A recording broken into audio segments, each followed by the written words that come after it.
Welcome to CPG Vibes. No script, just chat. We talk all things food and beverage and so much more. Feel our vibe and search for CPG Vibes on Apple Podcast or Spotify, and make sure to give us a 5-star review. If you'd like to sponsor our show with your product or service or be a guest, email us at cpgvibes100@gmail.com. Now your hosts, me, Alex Bear with Genius Juice, and Wade Yenny.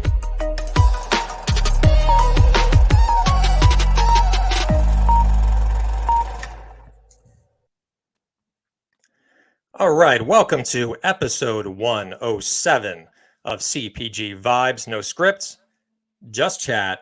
You can see there's a bunch of new things going on, right, on this screen right here. It's pretty fancy, right, Wade? Yeah, it certainly is. I'm just trying to take it all in here, but yeah, we got Olipop, we got Danos, we've got Coconut Cult, GTs. Yep, all the favorites, all the Love favorites. Love And by it. the way, this is kind of a foreshadowing thing where eventually we're going to be having different products, right? We're going to have different backgrounds going on in rotation. So we're going to be coming out with a sponsorship.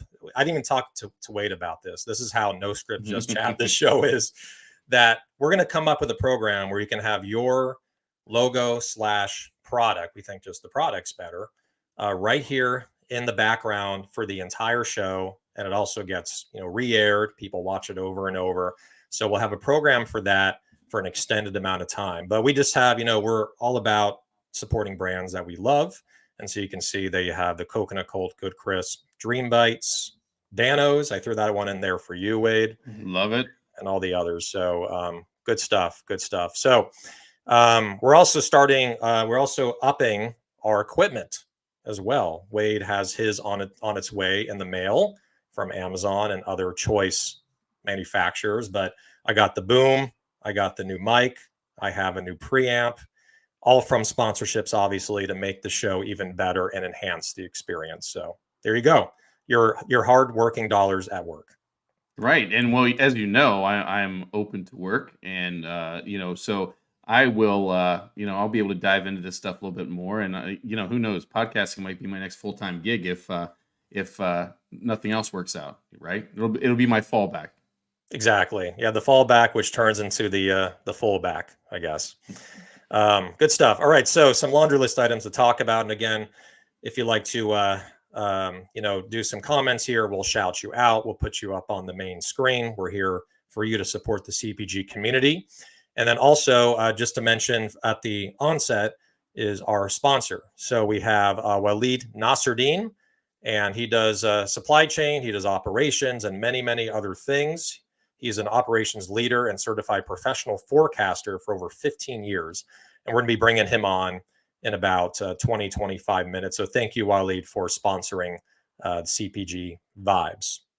So, and he's also going to be giving out some prizes, which is a 12-pack of a delicious product that he has a client, and also a strategy session where he can help you.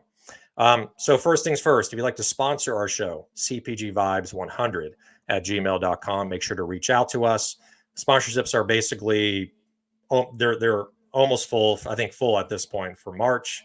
And then we're going into April. We're starting to fill some slots up. I do know that there's one really important episode, and we can talk about it now, which is going to be on March 29th, right? Right. And it's our master, we can go into that. Master Series episode, and I think they have confirmed it, so we can release who they are. You heard it here first. So we have John Foraker. He's going to be joining us. Chris Hunter from Koya. John Foraker's from Once Upon a Farm. Rachel Robb from Critical Mass Group, which was one of Wade's really good friends way back. Mm-hmm. And Nick Mendel, who is the managing partner at Amberstone, who's invested in Nut Pods, Honey Mamas that just closed on their Series B, So we have professionals that are entrepreneurs. We have professionals that are brokers and salespeople and our sales professionals, and also an investment group, a venture capital group. So it's going to be a really, really cool show, but we do not have a sponsor for that yet. We have a sponsor for every other show except this one. So if you'd like to grab that spot, make sure to email us cpgvibes100@gmail.com. And also give us 5 stars. We're number one rated podcast for CPG in North America. And there's a link right there. So Right on Wade, cue. you excited? Getting excited about Expo? Yeah, I am. I did the podcast with BevNet Nash a couple weeks ago, talking about. I think it just came out last week. Had the nice post yesterday. They got a lot of engagement and views and all that fun stuff that people rate themselves on. But yeah, I think it's not just me. I think the general consensus is everyone's kind of amped up. I call this Expo Eve, Expo Weekend Eve, whatever you want to call it, and we'll all be working our way there next week. And I think it's exciting. I'm certainly going to be looking for some products, and innovation and things for the fresh market. But then I'm also going to be having some conversations, things about work with Wade. It's just gonna be a lot of fun. Getting to see everybody. Some people I haven't seen, in a year. My goodness, it was last Expo that I saw you last. So it's just a great time. So we can't wait. Awesome, for sure. And part of what we're going to discuss on the show, we're going to go into the current events and the news. There's a lot of big news that really hit in the last even 72 hours. The June Shine deal with Flying Embers, that was a biggie. So congratulations to Bill Moses and the rest of the Flying Embers team. So, but I just want some notable booths that I recommend to visit. And I have some on my phone here, and I have also some on my desktop. So make sure, and wait, if you have any in your pipeline that you have written down to visit, let us know. But for sure, you want to visit the Rind, right? Rind which is they just made an acquisition to Small Batch Organics. They do a dried fruit product. They're in booth N2125. There's also Cocada, which is, I know you love Cocada. Big fan. N1410. And when we say N, this is all in the North Hall. North Hall opens on Wednesday, goes Wednesday, Thursday, Friday.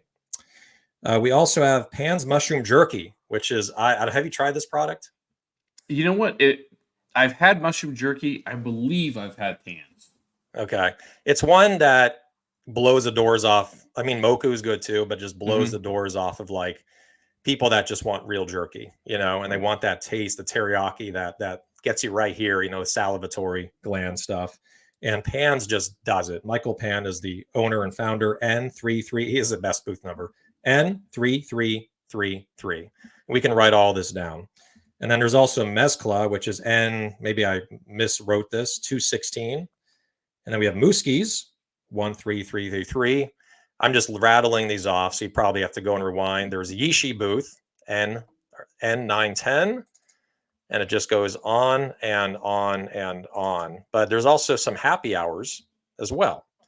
So Allison Kane is having a happy hour, right? I think she probably messaged you on that. And you can go to her page, Allison Kane, on LinkedIn, and you can see the announcement. It's a Thursday, I believe, at 4:45. There's also a happy hour for Orabora and Gia and Hot Sauce, which is Thursday at 3:45 in Hall E. It's just exhausting just talking about all these because there's so many damn options and places to go. There's Mela. They're in booth 8211 and level 3 of the North Hall. I mean, there's just so much good stuff to see. Yeah, there is. And I think you covered it well enough that, Kenny said, download the app so you have all that stuff. That's good advice. I know I've got, the Rodeo CPG event Thursday afternoonish, eveningish, whatever going on. I've got, I'm just gonna have to go back through my messages and search and I don't know. I might put some tracking devices on a couple guys and follow them around a little. I don't know. We'll figure it out. Ankle bracelets, Apple tags, or whatever, and just figure it out. But there's a lot of cool stuff going on, and looking forward to it. Yep, love it. Yeah, we're all looking forward to seeing you. And then, as we flashed in the beginning of this episode, we're going to be, and we're going to flash it one more time here really quickly. We're going to be live at Expo West at booth N, which we left out of the graphic, 2223, second floor. It's the Eye Level Brands booth. So we're going to be there on Thursday at 2:30, which is our normal time, but on a different day. And if you'd like to stop by, if you'd like to be part of the show, if there's no one else in line or waiting, just jump in, grab a chair. We have an extra mic for you, extra headphones, and you can join us live on the show floor. One caveat, though, Wade, is the internet connection. Yes. You order dedicated internet. Do you know how much it is at Expo West? I know it's 4 digits. I can't remember how many 4 digits it is. Yeah, four digits is $5 already grand. too It's much. like $5 grand. I think it's like $3 to $4 grand or something So ridiculous. crazy. Maybe 2,300. Then there's higher levels, but like they know how in demand Wi-Fi is for meetings and such. So I don't know. They put a premium on it this year, and it's 2 to 3, $4 grand. So we don't have that luxury.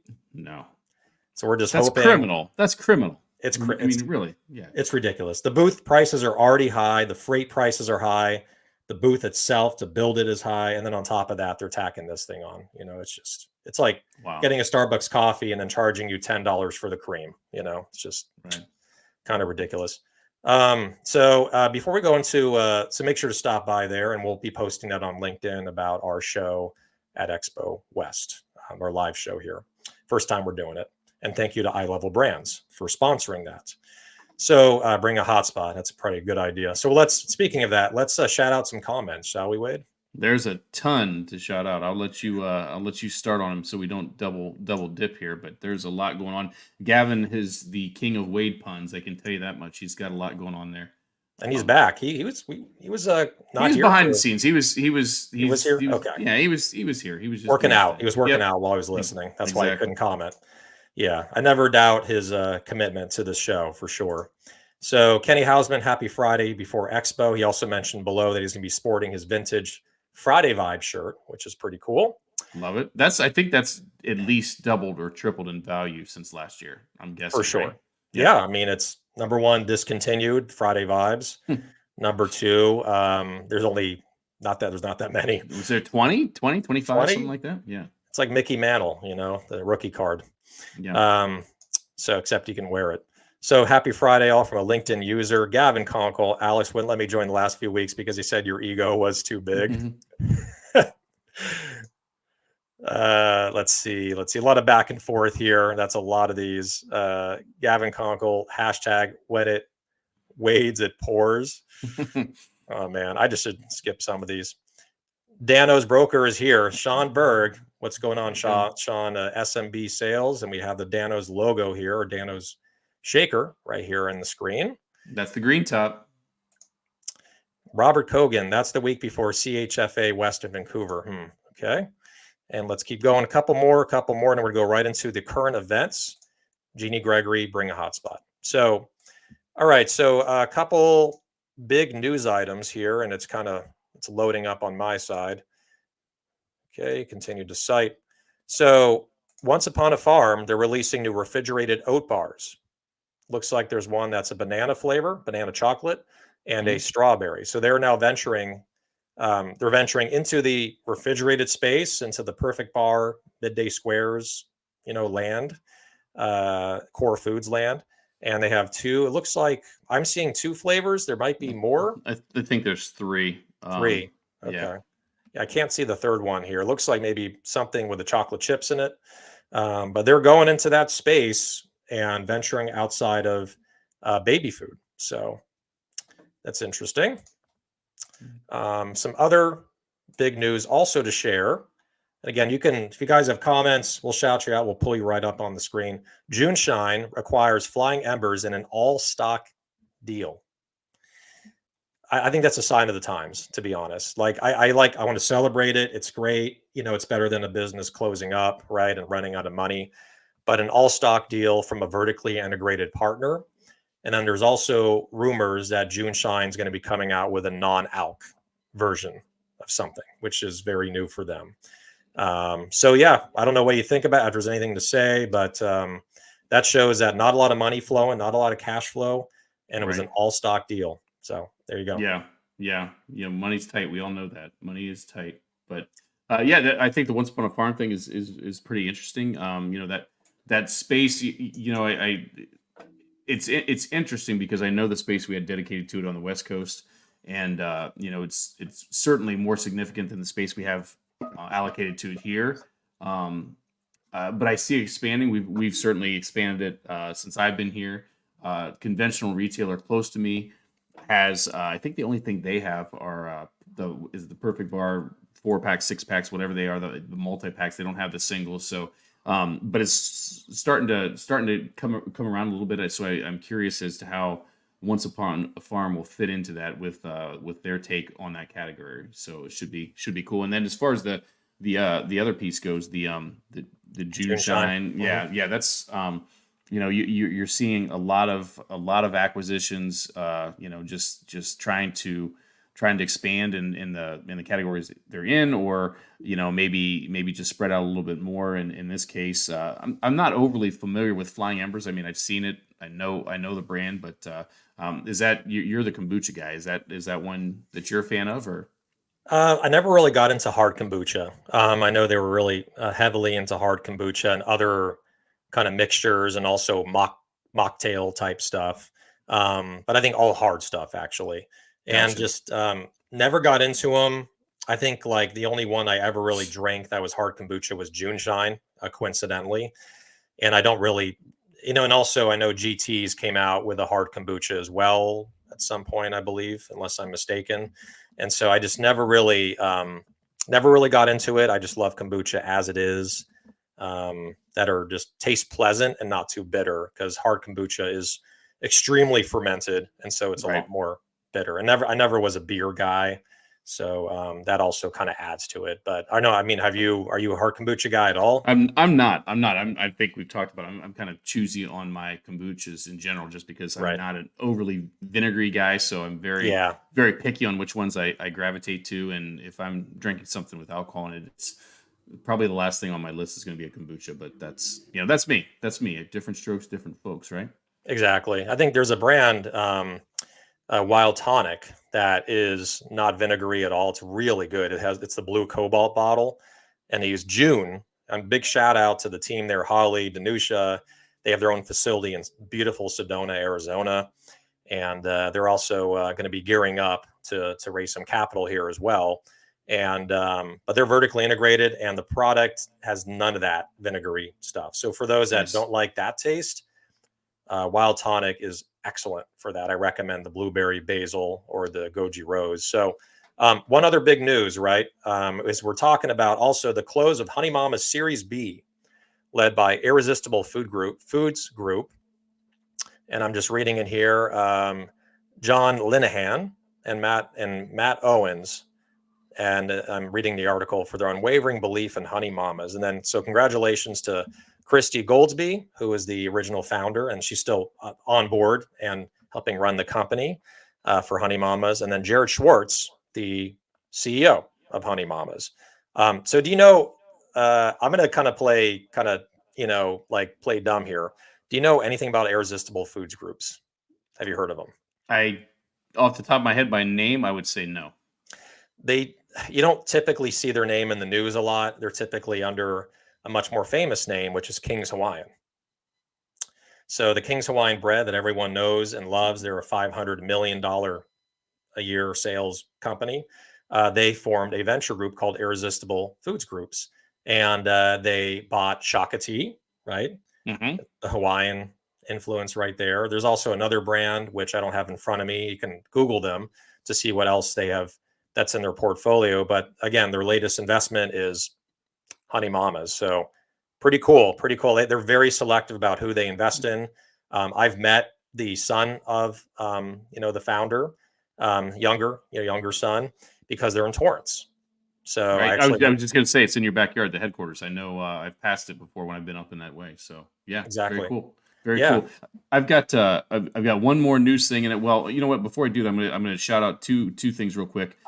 We'd be remiss if we didn't talk about Cloudwater and their booth. One of the only people I've seen drop a booth number in there at the show. Gavin Cloudwater introducing a fully organic product, Hall 2314. And then Kenny was talking about shouting out Vitamin Angel's 30th anniversary next Wednesday, 30 years of making a positive difference through the power of vitamins. But the news, and Alex, I don't know if you saw this because it came out, I think, just today, if I'm not mistaken, but Roar Organic received $10 million in funding. And that just came across the wire today. So, I mean, pretty substantial piece there. And I want to say, their growth, I saw it in one article. The article I'm looking at now, I don't see it, but I'm trying to find it, how much they've grown in 2022 and 2023, but just going crazy as far as that goes.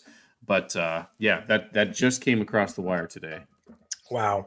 Yeah, Roar kind of had a rough period where they were doing really well, then they kind of flatlined, and now they're back up again. In the last 2 years, they rebranded, which really, really helped. And they got into more convenience stores, and just their execution was literally flawless.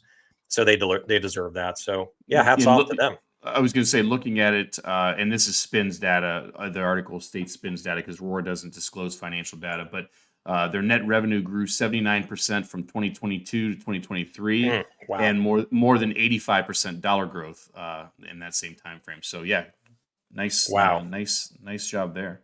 Yeah, those are numbers you don't usually see, right? Like that kind of growth year over year. So congratulations to the team. So there's also some more comments. I just really quickly just want to shout out here. So you got the Vitamin Angels, right? And then there's also Kenny Hausman, Wild Tonic is fantastic. And then also Kenny again, the King's Hawaiian and Shaka Tea. So there you go. Cool. All right. Well, I think so. I really liked your post that you did about the kind of do's and don'ts, right? And I'd love to talk more about that. I was going to say, you want to talk about that real quick? Sure. So it was just, hey, it's not really not rocket science, as far as trade shows go, but kind of my whole concept or thought process behind it is just, first and foremost is to be kind. What you should do when you're at the show, whether you're a buyer, retailer, walking the show, or if you're someone on the brand service provider booth exhibiting, be kind. That's first and foremost. But the one that I think I saw more comments come in probably than anything was the hovering comment. I said the post said don't hover. One of the most cringe feelings I get at any show, if I'm having a conversation with someone, please give me space. Don't stand right next to me or in the nearby proximity, chomping at the bit to be next. It makes me feel rushed. It makes me feel anxious. It makes me feel uncomfortable. And I really can't stress that enough. I know Kenny chimed in a little bit about that. Gavin and I talked a little bit about it. But I mean, it's just very awkward. If you're in the buyer retailer side, you've got your color coded badges. Everyone knows that you're someone, right? Whether it's a big retailer or a little one, they could see that you're a retailer. But I'm at a booth, I'm having a conversation, and you can see out of the corner of your eye, like maybe 2 feet behind, someone like almost just like going through convulsions to talk to you. And this isn't a Wade thing. It's a buyer thing. It's and I think there's other, the Kennys, the Gavins, the guys that have and gals that have been in the space that can relate to it. It's just so uncomfortable, and especially as you're trying to. I mean, there are people that will follow you through trying to get that moment to come up to you. And it's just about common courtesy. It really is. But that was the one I think that probably got a little bit more feedback than anything. But then the other thing is, I had some things as far as things to do or not to do with regards to it. At this point, it's probably too late to change personnel at your booth.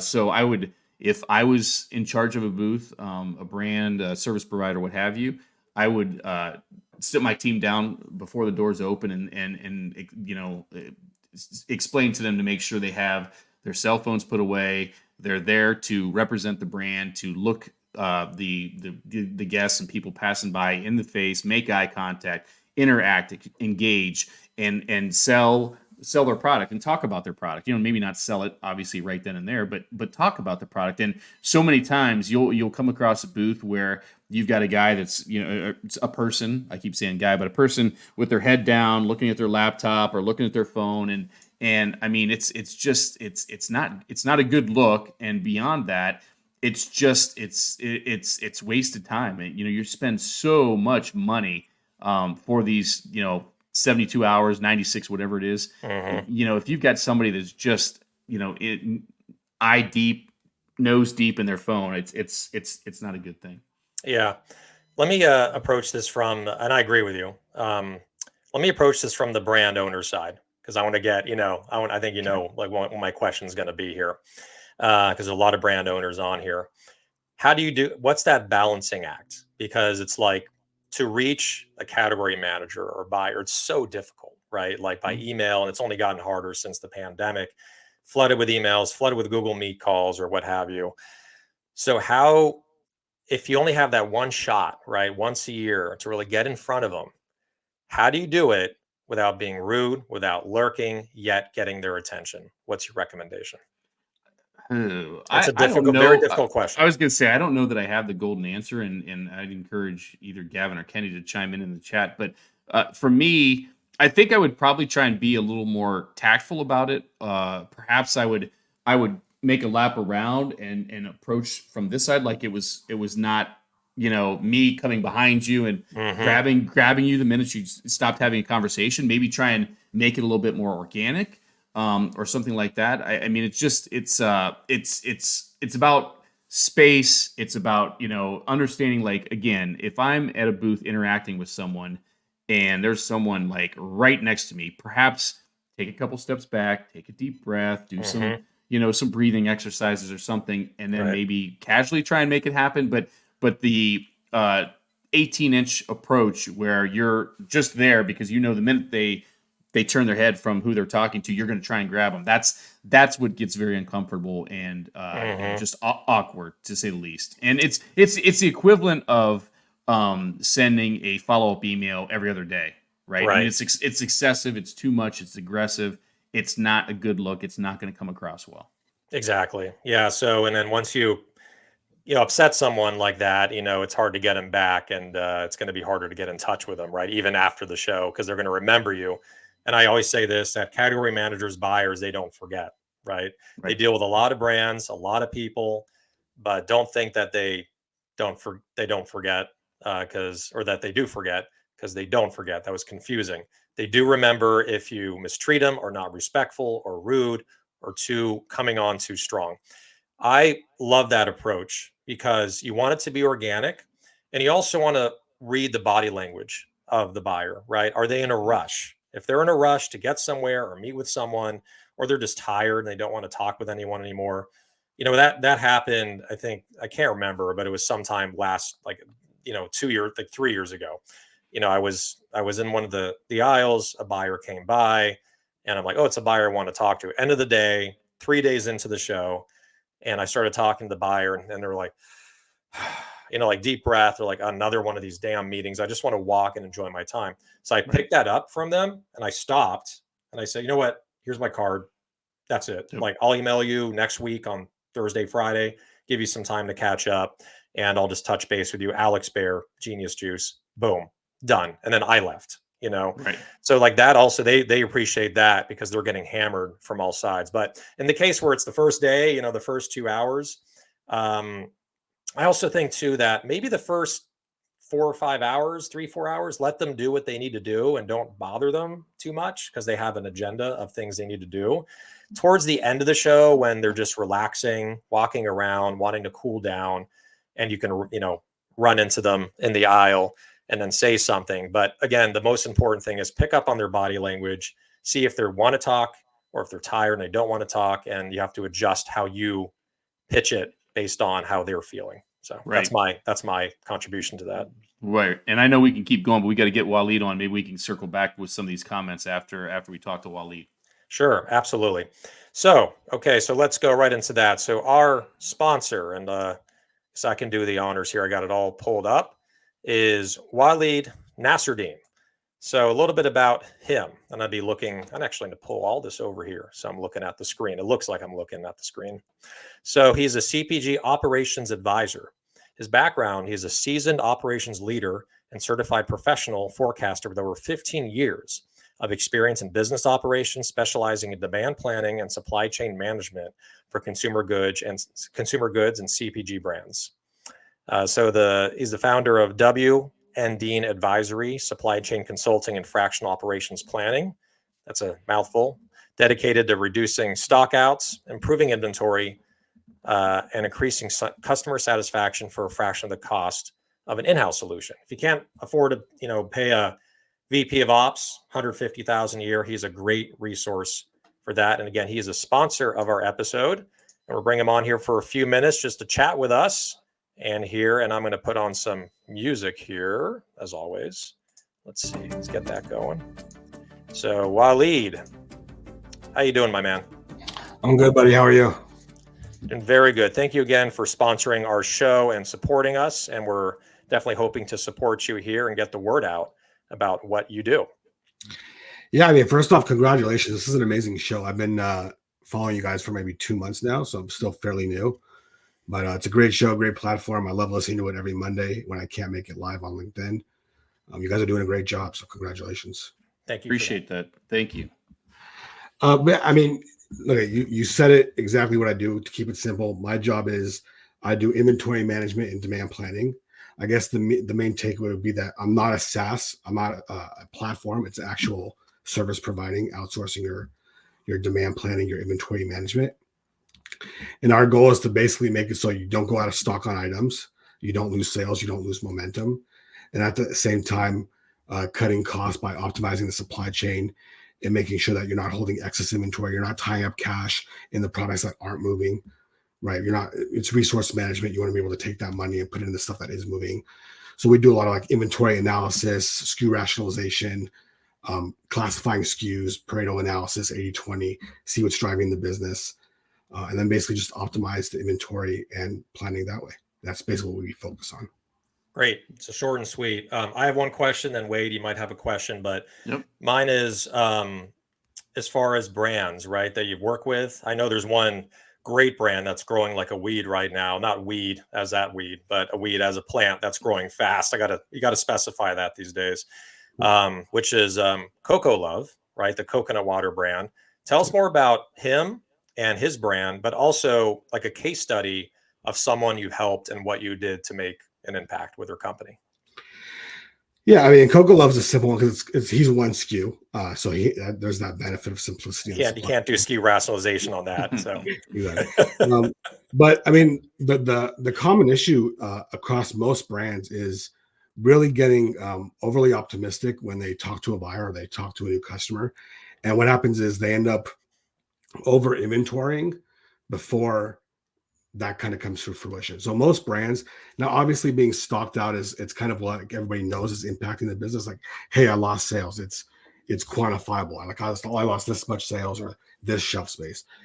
But the real thing that's damaging most of these brands is the excess. They hold so much in either raw materials or actually finished goods. They have some, a lot of these brands are 10, 12 months worth of inventory sitting in a warehouse. If you're lucky, it's not refrigerated or cold storage, right? It's dry. But a lot of these companies are refrigerated stuff. If you're talking CPG, you have some of these brands sitting on 10-month inventory and their expiration dates are 12, 14 months out. So that's really the risk that I see across most brands. And it's one that the most founders don't really recognize right away because it's not like a direct impact to the business. Excellent. So I know while we flashed the website and your email up there, but what I wanted to ask you before we let you go is at what point would you recommend a brand come to you? What point in their process could you offer them the most help? Is it right at the beginning? Is it after they're in X amount of doors or X amount of sales? What do you feel is your sweet spot as far as helping brands out? Yeah, I would say, I have a lot of brands coming to me earlier than they should, which is nice. They're being proactive. But the truth is, this is kind of like a percentage of sales kind of thing. Like you're cutting costs and that's going to be a percentage of your revenue. So if you're out of stock 20%, obviously if you're a $50 million company, that's a lot different than if you're a $2 million company. So I would say that the sweet spot is probably between 5 and 50 million. I would probably say if you have over 5 SKUs, it's probably time to talk to someone like me. And then you could get into like the complexity of the supply chain also. But 5 to 50 million is usually the sweet spot. Gotcha. So I think that makes a lot of sense. And for those of you that are with us now or are just joining in, we're going to give away a prize at the end of the show from Waleed, and that's part of it is a 30-minute strategy call to offer guidance around supply chain and operations planning. And the call value without product is roughly $500. So if you're a brand on here or a broker representing a brand, or for that matter, someone else that you can gift this to a brand, it's a hell of a value from an expert like Waleed that can help with supply chain. So I always say you got to have it to sell it, and that's what Waleed excels in. So we appreciate that support again, Waleed. Thank you very much. Of course, thank you guys.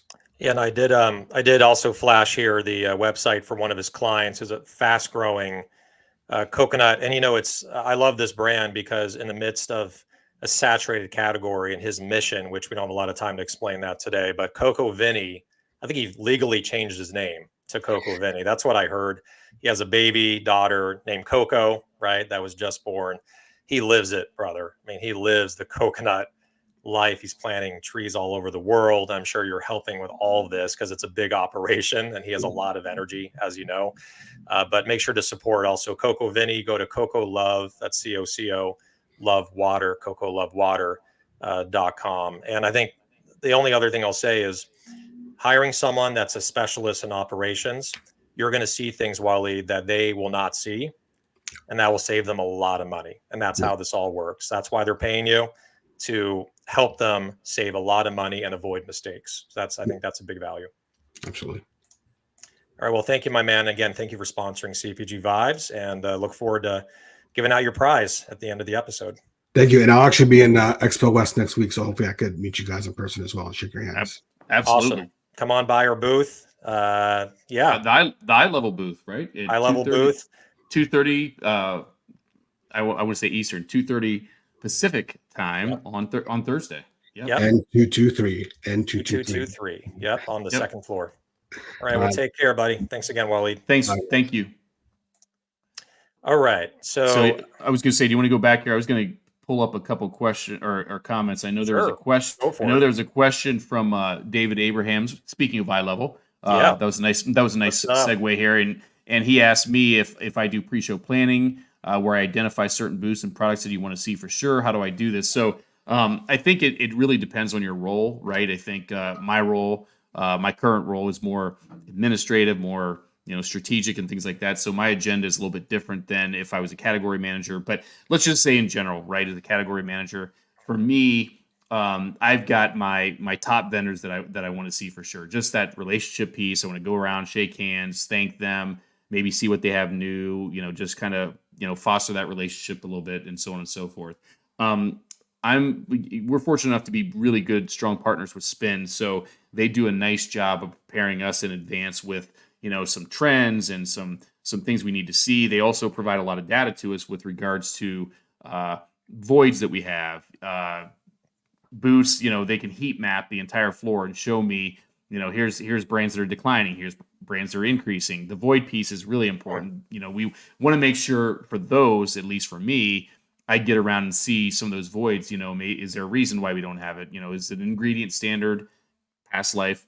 Is it, some kind of reason why we don't have it? But I really want to focus on those, especially if I see movement in Spin's data that justifies that. And then I think New Hope does a really good job of putting some stuff out in advance of the show of, the hot products and things, that, trends and things that you want to see. So I kind of put my list together that way. I do have the app on my phone, so I can kind of look at that way. I also have a Spins app on my phone, so I can punch in, a brand and see where they're at if I don't have it at top of mind. So it's a number of ways. I think it's if I was dividing and conquer, it's existing relationships, voids that I'm missing, and then kind of trends that I want to see. I mean, in all transparency, my goal between Wednesday and Thursday is going to be to get around to every single booth if I can. Maybe not stop at every single one, but at least walk by, poke my head in, maybe see what's going on. That's a lofty goal, especially if you get stopped and get into conversations. But yeah, that's me. Alex, what do you think?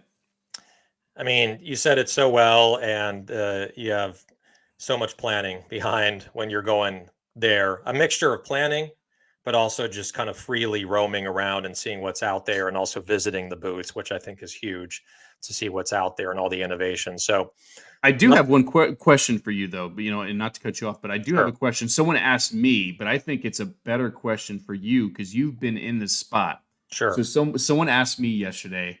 They were a brand, and I two stages, right?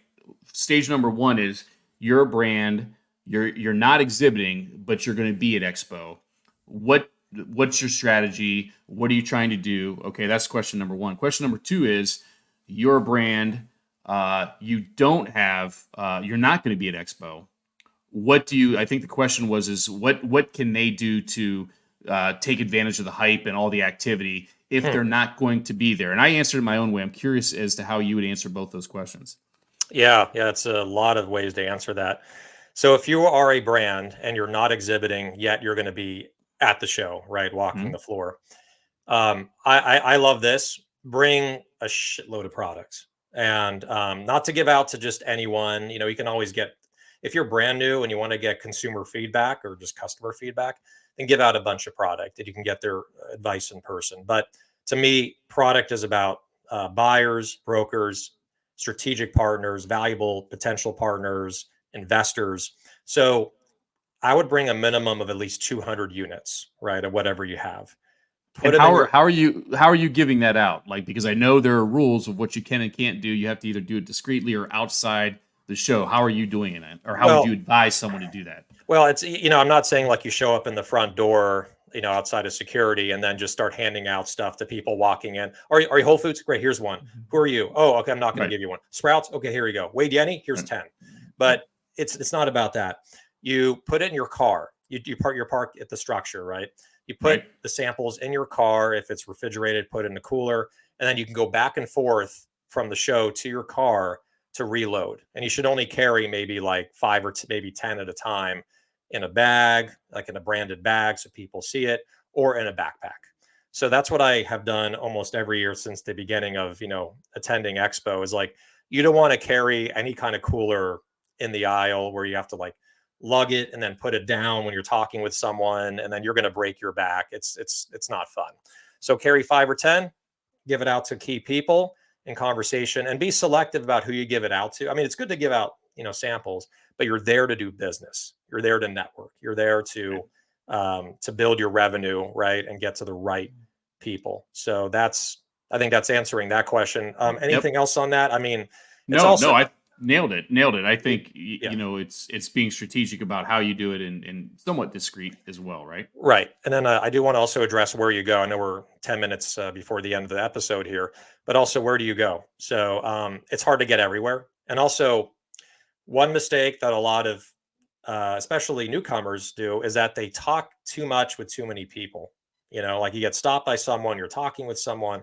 Yes, you're there to network, but you got to be like a ninja and a Marine. Just, you got to go through and be efficient and be like, okay, that person I need to talk to, I saw them on LinkedIn, or I messaged, or I emailed, I'm talking to that person. And if you're talking with another person that really, I mean, I hate to say it, does not bring value to your business or anything, it's good to be kind to people, but you can also cut the conversation short and say, look, I need to keep going. I appreciate the conversation, and then just keep going. So I think, like, you think that you have a lot of time, but you really don't. The window is pretty small to get to the right people. And then as far as location, I'm a big fan of North Hall and a big fan of Hall E. Going into the main, I don't like to say it like this, but going into the main hall on the main floor, a lot of established brands are in there. They have some smaller brands all the way in the back, but most of the innovation brands, the brands that are exciting, the brands that have events going on, happy hours, networking, because you think about it, if you go to a place where there's hot brands and innovation, guess who's also going to be there? Brokers, investors, and buyers, right? They're flocking to where the action is. They're not going to be crowding around, Amy's organic soups, right? There's going to be people there, but it's going to be more of a mature, they've been around for so long. So you want to go where the action is. Hall E, which is downstairs in the main hall, and also North Hall levels 1, for sure. Level 2, stop by and see us, right?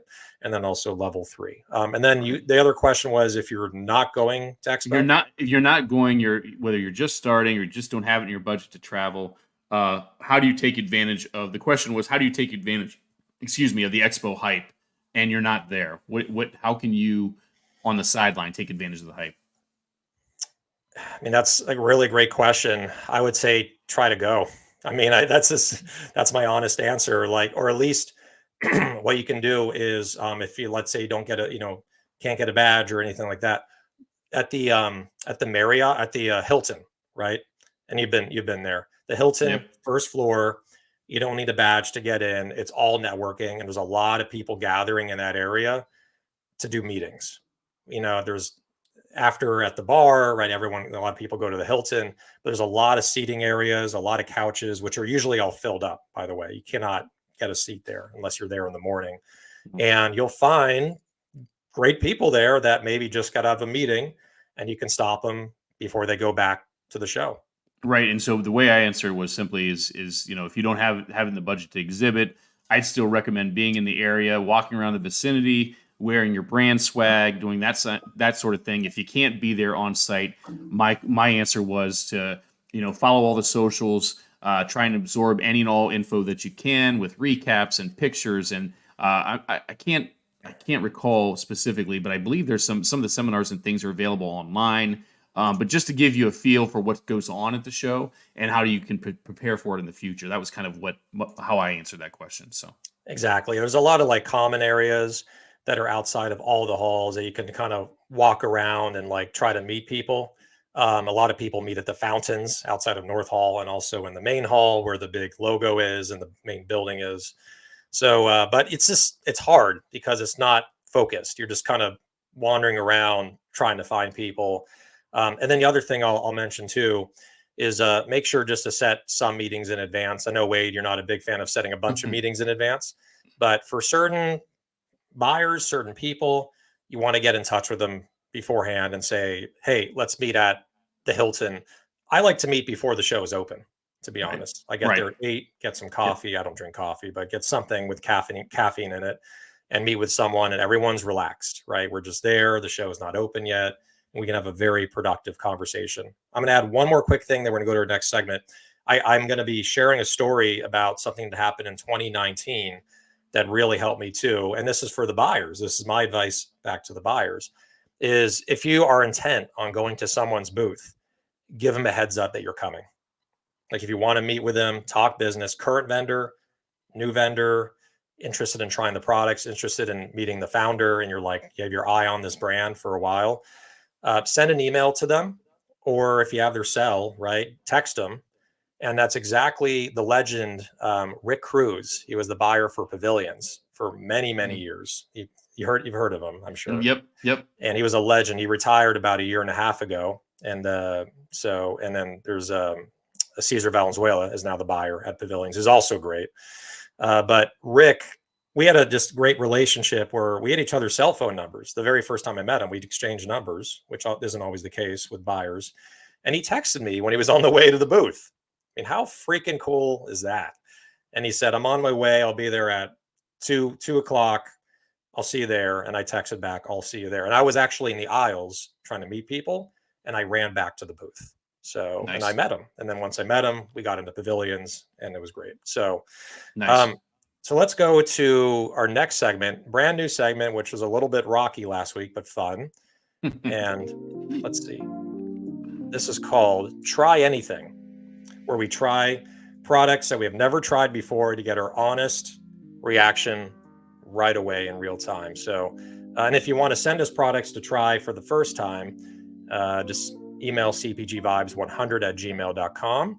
And also make sure to give us 5 stars on Apple Podcast as well. So, Wade, I'm going to pass it off to you. Yeah. So we talked a little bit about this category, and I've had this brand before, but I've not had this specific item and flavor. So I have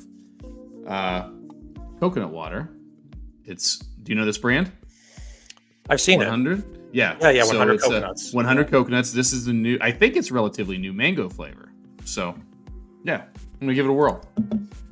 Open it up. Can't be Let's see. too bad. It's coconut water. And it's mango, right? Yep.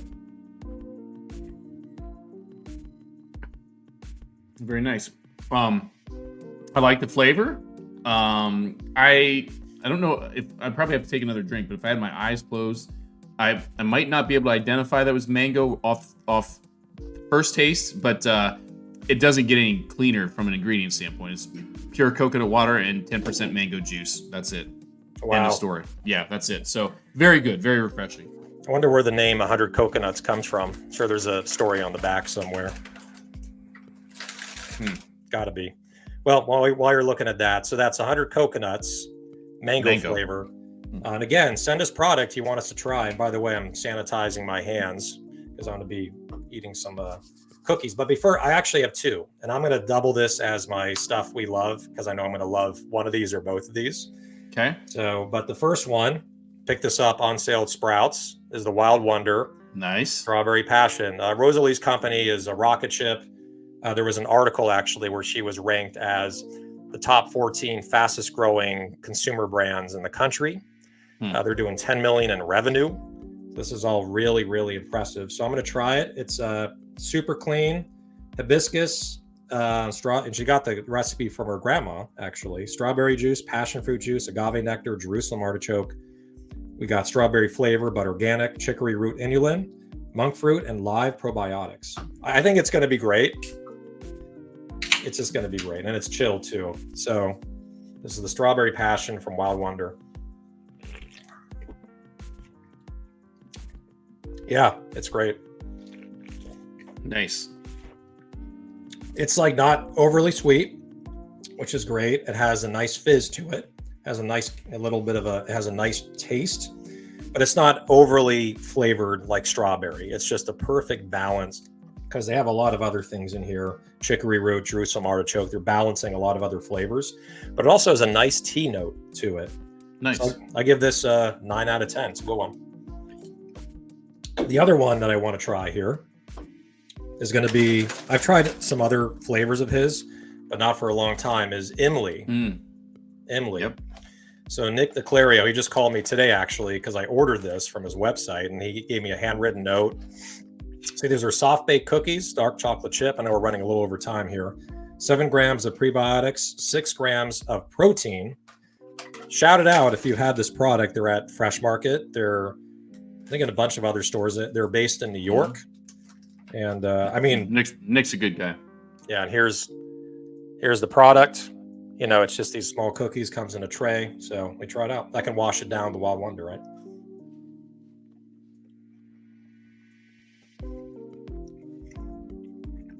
Still have a little strawberry in my mouth, but yeah, these are excellent. And I tried this, not this flavor, this product about maybe a year and a half ago. I could eat this whole box. I know there's like a little bit of no, there's no sweetener in here at all. You know, there's no monk fruit or anything. Super clean ingredients. There's ingredients, but they're all clean. This is like, it's hard to give a 10 out of 10, but this is like a 9.5 out of 10. This is fantastic. So make sure to go out and buy these. Oh. Very good. So that's your stuff you love. Since we're running short on time, I'll save mine for not next week, but the week after. That's good. That gives us, we can get caught up with Friday freebies, right? Yep. So we're going to do Friday freebies, and here we go. Friday freebies. All right. So we're gonna have a new intro audio too. We're working on a bunch of stuff with the show, and Wade's going to record it when he's in town. So there you go. It's not going to be just my voice anymore. It's going to be Wade as well in the beginning clip of our show. All right. So while I'm chewing this, go ahead, Wade. Let's talk about the sponsor, and then also our ongoing sponsor too. Yeah, I'll talk about our ongoing sponsor, V Driven. Luke Abbott, and V Driven is a CPG partner for emerging purpose-driven brands.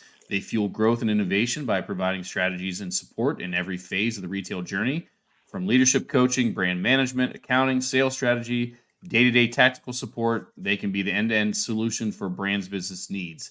Their leadership team has decades of real-life experience in all the key areas of the business, and they know what it takes to help brands succeed. So that's VDriven, vdriven.com, and I've got that queued up here that I could put that in the chat. Luke Abbott, I know he's going to be at Expo, and he's also the host of the Reconnected podcast, which now Alex has been on. I've been on. Kenny Hausman, who was on earlier, has been on.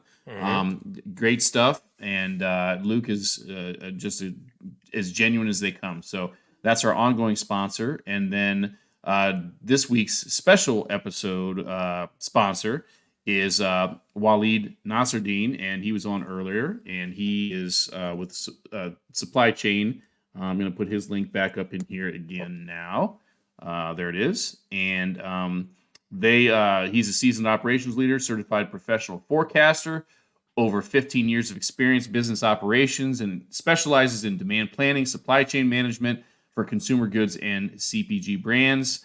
And he's the founder of the WN Dean Advisory, supply chain consulting, fractional operations planning, dedicated to reducing stockouts, improving inventory health, increasing customer satisfaction for a fraction of the cost of an in-house solution. So that link is up in the chat as well.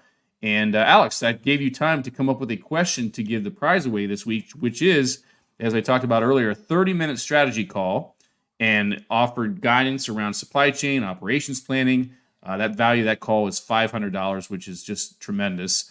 And then also Cocoa Love Water, which is one of his clients, I guess you could say, giving away a 12-pack of their 11-ounce Cocoa Love Water. So not only do you get some guidance with supply chain and operations, but you get some refreshing coconut water. So, Alex, what do you got?